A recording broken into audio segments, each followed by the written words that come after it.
क्या आपको पता है रिलायंस, एचडीएफसी बैंक, टीसीएस और इन्फोसिस को अगर मिला भी दें तो एप्पल जो है वो उससे ज्यादा बड़ी कंपनी है।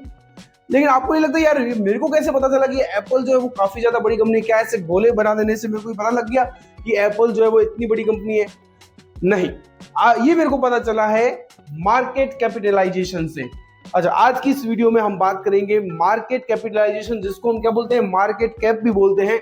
अगर आपने ट्रेडिंग ऐप खोला है, कोई भी ट्रेडिंग ऐप खोला है, तो उसमें आपको दिखा होगा mid cap, large cap, small cap, ये आपको दिखा होगा। तो उसी चीज को, ये वो क्या है, इन्हीं के पार्ट है। तो आज के इस वीडियो में हम इसको डिटेल में पढ़ेंगे कि मार्केट कैपिटलाइजेशन क्या होता है और इसके कितने टाइप्स होते हैं। सबसे पहले मैं आपको एक एग्जांपल से थोड़ा सा इजी तरीके से इसको समझाने का ट्राई करता हूं। समझ में आए तो कमेंट बताना कि भाई मेरे को समझ में आ गया है, ठीक है। लेट्स सपोज मार्केट कैपिटलाइजेशन कौन करता है, लेकिन उससे पहले एक बात सुन लो कि अगर आपको स्टॉक मार्केट को बेसिक से एडवांस तक सीखना है, जैसे ऐसी वीडियोस, अच्छी वीडियोस, पावरफुल वीडियोस चाहिए, तो इस वीडियो की डिस्क्रिप्शन में लिंक मिलेगा, वहां क्लिक कीजिए, आपको सारे के सारे वीडियोस मिल जाएंगे। चलिए स्टार्ट करते हैं। देखो, अब सपोज करो आपको एक शॉप पसंद आ जाती है, किसी मार्केट के अंदर आपको एक शॉप जो है वो पसंद आ जाती है, उसको जो है वो उसका मतलब पता है आपको रेंट कितना मिल रहा है? उसका रेंट आपको मिल रहा है 10,000, ठीक है। और उसका जो प्राइस है वो है 1 करोड़, ठीक है। ये इतना समझ में आ गया। अब आपको वो ये शॉप खरीदनी है, लेकिन एट द सेम टाइम आप ये देखते हो कि क्या इसके, क्योंकि 1 करोड़ बहुत बड़ी रकम है, तो क्या मेरे को इसमें अंदर 1 करोड़ रुपए इन्वेस्ट करने चाहिए ना? आप 100 बार सोचोगे ना।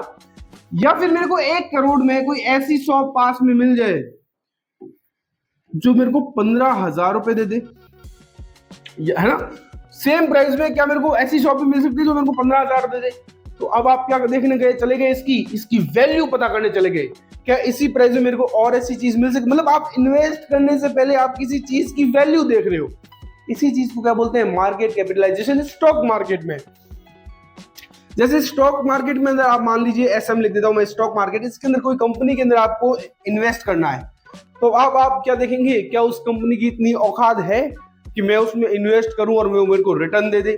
तो बेसिकली अगर आपने लोकल भाषा में बोलूं मैं, तो जो वर्ड है औकात, यही मार्केट कैपिटलाइजेशन को डिस्क्राइब कर सकता है। यानी कि हमारी लोकल भाषा में इसका वर्ड क्या हो गया? औकात, मार्केट कैपिटलाइजेशन का मतलब, ठीक है। अब सपोज, अब इसको समझते हैं प्रेजेंटेशन से, right. Let me open fast. तो अपन ने अब तक एक एग्जांपल से समझा, अब अपन को इसको एकदम अच्छे से समझते हैं। सबसे पहले हम समझेंगे क्या, इसकी डेफिनेशन क्या है। तो ये देखो, मार्केट कैप एक कंपनी की टोटल मार्केट वैल्यू है। मैंने जो बोला था ना, औकात कितनी है, तो टोटल मार्केट वैल्यू होती है, ठीक है। मतलब मार्केट उस कंपनी को, कोई मार्केट उस कंपनी को कितने पैसे का मान रहा है, ये चीज है। अब देखो इसका फॉर्मूला क्या है। अगर आपको किसी कंपनी की मार्केट कैप निकालनी है, मार्केट कैपिटलाइजेशन निकालनी है, तो आप कैसे निकालोगे? देखो, सबसे पहले क्या करेंगे, मार्केट कैप का इज इक्वल टू, फॉर्मूला क्या होता है, current share price into total outstanding share. मान लो किसी कंपनी के पास, अच्छा, जो कितने शेयर हैं उसको मल्टीप्लाई कितने से करेंगे, उसकी एक्चुअल प्राइस से। किसी कंपनी के पास जितने भी शेयर हैं उसको हम मल्टीप्लाई किससे कर देंगे, उसके एक्चुअल प्राइस से। थोड़ा सा कलर चेंज करके मैं आपको वापस बताता हूं। देखो, हाँ ये ठीक है, किसी कंपनी का कितने शेयर है उसके पास, उसको मल्टीप्लाई करेंगे हम उसके एक शेयर के प्राइस से, तो आपको क्या आ जाएगी, मार्केट वैल्यू आ जाएगी, ठीक है, मार्केट कैप आ जाएगी। अब देखो, मार्केट कैप बताता है कि एक लिस्टेड कंपनी की मार्केट के अकॉर्डिंग टोटल वैल्यू कितनी है। ये कैलकुलेट होता है कि शेयर प्राइस को उसके टोटल शेयर के साथ मल्टीप्लाई करके। तो ये मैंने आपको समझा दिया इतना कि भाई कैसे होता है, जो भी शेयर प्राइस, जो भी शेयर है उसकी जो प्राइस है उसको टोटल शेयर से, उस कंपनी के टोटल शेयर से मल्टीप्लाई कर दो, तो आपको क्या मिल जाएगी, मार्केट कैप, ठीक है। उसके बाद देखो, अब इसके एग्जांपल समझते हैं। जैसे मैं एग्जांपल लेता हूं एक, हाँ देखो, किसी कंपनी का मान लो शेयर प्राइस 100 रुपए है, और उसके पास जो शेयर है वो कितने हैं, 10 लाख, यानी कि 10 लाख करोड़ उसके पास, 10 लाख उसके पास जो है वो शेयर पड़े हुए हैं, और उसका प्राइस कितना है, 100 रुपए। तो इन दोनों को हमने क्या कर दिया, मल्टीप्लाई, तो हमारा आंसर क्या आ गया, 10 करोड़ रुपए उसकी क्या हो गई, मार्केट कैप हो गई, ठीक है। उसके बाद देखो अब इसका फायदा क्या है भाई, मार्केट कैप से क्या समझते हैं हम, तो देखो और हम क्या क्या समझ सकते हैं मार्केट कैप से।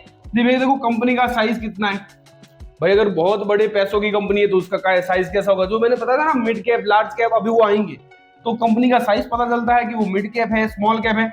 उसके ऊपर इन्वेस्टर का ट्रस्ट लेवल पता चल जाएगा, भाई बड़ी कंपनी में लोग इन्वेस्ट करते हैं छोटी में कम करते हैं, तो उसका ट्रस्ट लेवल पता चलेगा। उसके बाद इन्वेस्टमेंट में रिस्क है या स्टेबिलिटी का अंदाजा पता चल जाएगा कि भाई इसके अंदर इन्वेस्ट करना चाहिए या फिर नहीं करना चाहिए, ये भी अपने को पता चल जाएगा। और उसके बाद में आपके पोर्टफोलियो की डाइवर्सिफिकेशन में हेल्प भी करेगा। भाई आप अगर अपना पोर्टफोलियो जो है वो अलग अलग कंपनीज में इन्वेस्ट करना चाहते हो तो आपको पता चल जाएगा कि भाई हाँ इसमें मेरे को इन्वेस्ट करना चाहिए या फिर नहीं, ठीक है। अब देखते हैं नेक्स्ट। उसके बाद मार्केट हमें क्या दिखाता है भाई, तो मार्केट में हमें क्या दिखाता है, देखो मार्केट कैप हमें बताता है कि कंपनी बड़ी है छोटी है, या फिर बड़ी कंपनी ज्यादा स्टेबल होती है और छोटी कंपनी जो है वो क्या होती है, छोटी कंपनी में हालांकि कोई अच्छी ऐसी कंपनी आ गई जो छोटी है लेकिन उसके अंदर पोटेंशियल होता है कि भाई वो जो है वो फास्ट ग्रो कर सके, है ना। और बड़ी कंपनी में क्या है, रिस्क जो है वो एकदम कम हो जाता है। उसके बाद देखो नेक्स्ट देखते हैं भाई, अगर आपको इन्वेस्ट करना है तब तो हमको एनालाइज पूरा करना ही पड़ता है, लेकिन ये मार्केट कैपिटलाइजेशन हम समझेंगे तो हमें आसानी हो जाएगी। उसके बाद देखो मार्केट के टाइप ऑफ मार्केट कैपिटलाइजेशन भाई कितने प्रकार का होता है, मैंने वीडियो के स्टार्टिंग में आपको हेल्प करी थी, थोड़ा सा ब्रीफ में बताया था, एक्सप्लेन करा था कि भाई क्या होते हैं, सिर्फ नाम बताए थे। अब इसको और अच्छे से पढ़ते हैं। देखो मार्केट कैप जो है, सबसे पहले हम इसके टाइप्स पढ़ते हैं भाई। देखो सबसे पहले क्या होता है, LC लिखा हुआ है यानी कि लार्ज कैप, फिर क्या है एक होता है स्मॉल कैप और एक क्या होता है बीच वाला।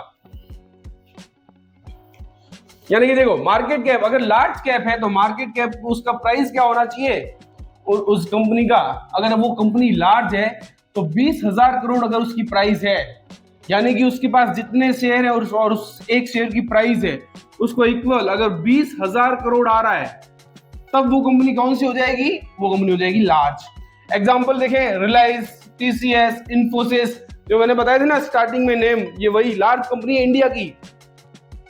उसके बाद देखो फीचर्स में क्या है, स्टेबल रिटर्न देते हैं और लो रिस्क है इसके अंदर, जैसा कि मैंने आपको बताया था कि भाई बड़ी कंपनी है तो हमको लो रिस्क रहेगा, ठीक है, इन्वेस्ट करने में। उसके बाद देखते हैं मिड कैप। अब देखो मिड कैप बढ़ते हैं, ठीक है। मिड कैप में क्या है, मार्केट कैप की जो वैल्यू है उसकी कंपनी की मार्केट कैप वो 5,000 से लेकर अगर 20,000 करोड़ है, 5,000 से लेकर 20,000 करोड़, तो वो क्या है मिड कैप हो जाएगी। उसके बाद एग्जांपल भाई Tata power, JDS life, feature क्या है भाई, देखो ग्रोथ भी है और मॉडरेट रिस्क है, मतलब थोड़ा बहुत रिस्क हो सकता है और ग्रोथ उसमें अच्छी है, ठीक है। उसके बाद नेक्स्ट देखते हैं मार्केट कैप, अगर देखो भाई उसके बाद स्मॉल आ गई, हाँ भाई, तो इसमें क्या है मार्केट कैप जो है वो लेस देन, अगर किसी कंपनी की मार्केट कैप वैल्यूएशन 5,000 से भी कम है तो वो कंपनी कैसी हो जाएगी, स्मॉल कैप, ठीक है। उसके बाद यहाँ पे लिखा हुआ नहीं है स्मॉल कैप, में यहाँ पे लिख देता हूं, ठीक है। उसके बाद देखो भाई लार्ज मिड, हाँ तो यहाँ पे देखो एग्जांपल इसमें देखिए BDL, ब्राइटकॉम, फीचर्स क्या है, हाई रिस्क है लेकिन हाई रिवॉर्ड भी है। अगर ग्रोथ बहुत बढ़िया है तो उसके अंदर रिस्क भी बहुत एकदम ज्यादा होने वाला है, ठीक है। नेक्स्ट देखते हैं भाई, देखो कंपनीज को हमने क्या देखा, 3 कैटेगरी में बांटते हैं, लार्ज, मिड और स्मॉल, ठीक है। ये अच्छा ये क्लासिफिकेशन कौन करता है, मर्जी से तो नहीं होता होगा ना, तो ये क्लासिफिकेशन कौन करता है, SEBI, security exchange board of India, ये करता है इसका क्या क्लासिफिकेशन की भाई कौन सी कंपनी लार्ज, मिड और स्मॉल है, इसकी गाइडलाइंस के हिसाब से होती है, ठीक है। और ये रेगुलरली अपडेट भी होती रहती है। उसके बाद देखते हैं नेक्स्ट भाई, देखो क्या मार्केट, ये बड़ा इंपॉर्टेंट और अच्छा सवाल है जो यहाँ मैं पूछ रहा हूँ, ये अब मैं जो डिस्कस कर रहा हूँ, क्या मार्केट कैप से कंपनी की असली वैल्यू पता चलती है? आपको लगता होगा चलती है लेकिन नहीं चलती। रीजन बताता हूं क्यों, देखो नहीं लिखा है ना इसके अंदर, देखो मार्केट कैप सिर्फ परसीव्ड वैल्यू है, उसके बाद रियल वैल्यू जानने के लिए आपको फंडामेंटल एनालिसिस जरूरी है। मार्केट कैप आपको एक आसानी से एक पॉइंट है, एक पार्ट है मार्केट वैल्यूएशन, मार्केट कैप कि भाई वो कंपनी अच्छी होगी, ग्रोथ देगी या फिर नहीं। वो असली वैल्यू है या फिर नहीं। लेकिन अंदर का जो एकदम एग्जैक्ट अगर आपको पता करना है कि भाई वो बड़ी है या छोटी, तो फिर आपको क्या करना पड़ेगा, उसका फंडामेंटल एनालिसिस करके ही आपको इन्वेस्टमेंट करना पड़ेगा। ऐसा नहीं कि भाई मार्केट वैल्यू तो बहुत है, मार्केट वैल्यू तो बहुत है, लेकिन वो जो है कंपनी जो है वो फंडामेंटली स्ट्रांग है ही नहीं, तो वो उसके अंदर फिर अपन को इन्वेस्ट नहीं करना है। और आप सोचे कि भाई यार ये मार्केट वैल्यू तो बहुत अच्छी है, इन्वेस्ट कर देते हैं, तो उसमें आप लॉस कर सकते हैं। ठीक है, उसके बाद रियल वैल्यू जानने के लिए क्या करना है, फंडामेंटल एनालिसिस करना जरूरी है। जैसे कि उसका प्रॉफिट देखना पड़ेगा, उसका रेवेन्यू देखना पड़ेगा, उसके ऊपर डेप्थ कितना है, पीई रेशियो देखना पड़ेगा, मैनेजमेंट क्वालिटी देखनी पड़ेगी। ये सब चीजें देखेंगे तब हमको पता चलेगा कि भाई उसकी वैल्यू है या नहीं, या फिर ऐसे ही मार्केट वैल्यू, मार्केट कैप जो है वो बड़ा करके रखा हुआ है। नेक्स्ट देखते हैं भाई इंपॉर्टेंट नोट, तो अगर वो इंपॉर्टेंट नोट देखते हैं क्या है, मार्केट कैप हमें सिर्फ मार्केट का व्यू बताता है कि भाई उस कंपनी का व्यू, उस लोगों का व्यू क्या है, लेकिन रियल वैल्यू जानने के लिए हमें अंदर की फाइनेंशियल देखनी पड़ती है। ठीक है, अगर आप एक सेफ इन्वेस्टर हो तो लार्ज कैप कंपनी बेटर है, लेकिन अगर आप एक अग्रेसिव हो कि भाई मेरे को स्विंग ट्रेडिंग करनी है, आज पैसा डाला कल निकाला, आज डाला 2-4 रुपए बढ़ा, मैंने बहुत सारे शेयर खरीदी और 2-4 रुपए बढ़ते ही मैंने कल बेच दिए, तो ऐसा अगर आपको करना है तो स्मॉल कैप में क्या है, वॉल्यूशन ज्यादा होती है, ऊपर नीचे ज्यादा होता है, तो वो ठीक है आपके लिए। उसके बाद देखो, आप एक बार जल्दी से रिकैप करते हैं भाई मार्केट कैप क्या होता है, जल्दी से रिवाइज करते हैं। मार्केट कैप क्या होता है, share price plus total share, ठीक है, इनटू मल्टीप्लाई। उसके बाद लार्ज कैप स्टेबल और सेफ होती है, मिड कैप बैलेंस ग्रोथ होती है, और स्मॉल कैप रिस्की है लेकिन रिवॉर्डिंग भी है। अब अगर जाएगा प्रॉफिट तो नीचे जाएगा तो बहुत नीचे जाएगा, और ऊपर आएगा तो काफी ज्यादा ऊपर आ जाएगा, तो ये उसके बाद में क्या है, रिस्की है। नेक्स्ट देखते हैं भाई, मार्केट कैप ट्रू वैल्यू है, तो यहाँ पे हमको क्या बोलने का, भाई वैल्यू तो है लेकिन ट्रू नहीं है एकदम, उसके लिए हमें और क्या जरूरत पड़ेगी, फंडामेंटल एनालिसिस की। और उसके बाद में इसके और फायदे क्या है कि भाई इन्वेस्टर की डिसीजन मेकिंग में बहुत इंपॉर्टेंट रोल है कि भाई अगर बड़ी कंपनी है तो उसके अंदर इन्वेस्ट करने जा सकते हैं, लेकिन फंडामेंटल एनालिसिस करके जा सकते हैं। ठीक है, तो आई होप आपको ये वीडियो पसंद आया होगा। मार्केट कैपिटलाइजेशन को आपने एकदम अच्छे से आसानी से पूरा एक्सप्लेन में समझा है।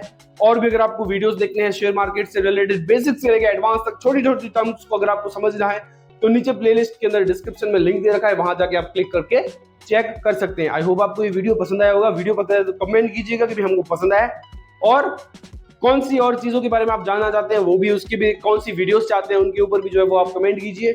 नेक्स्ट वीडियो आपके लिए उसके लिए हाजिर हो जाएगा उस पॉइंट के ऊपर। एंड लाइक कीजिए, सब्सक्राइब कीजिए और दोस्तों के साथ शेयर कीजिए जिनको इसकी जरूरत है।